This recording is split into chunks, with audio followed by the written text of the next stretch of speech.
त्र्यंबकेश्वर तालुक्यातील तळेगाव येथील रहिवासी संजय मधुकर गांगुर्डे यांना गिरणा गौरव प्रतिष्ठानतर्फे आदर्श शिक्षक पुरस्कार प्राप्त झाला। संजय गांगुर्डे हे वस्ती शाळा येथे शिक्षक म्हणून कार्यरत होते। आपले DEDचे पूर्ण शिक्षण झाल्यानंतर जिल्हा परिषद प्राथमिक शाळेत रुजू झाले। 1ली ते 4थी पर्यंतचे शिक्षण अंजिनेर येथे तर 5वी ते 10वी पर्यंतचे शिक्षण आणि त्यानंतर वसई येथून पदवीधर झाले। अतिशय खडतर प्रवास पूर्ण केलेले संजय मधुकर गांगुर्डे हे उत्कृष्ट शिक्षक ठरले आहे। तळेगाव त्र्यंबकेश्वर ग्रामपंचायत मध्ये उपसरपंच म्हणून संजय मधुकर गांगुर्डे यांनी काम पाहिलं। पुढील अनेक पिढ्या घडवण्याचे काम एक शिक्षक करत असतो।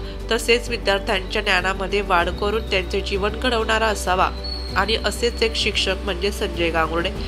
अतिशय शांत मनमिळावू स्वभाव असलेल्या आणि कर्तव्यनिष्ठ असलेल्या संजय मधुकर गांगुर्डे यांना शिक्षक पुरस्कार प्राप्त झाल्याबद्दल त्यांचं अभिनंदन करण्यात येत आहे। नाशिक लोकशाही न्यूज साठी अरुण शिंदे, त्र्यंबकेश्वर।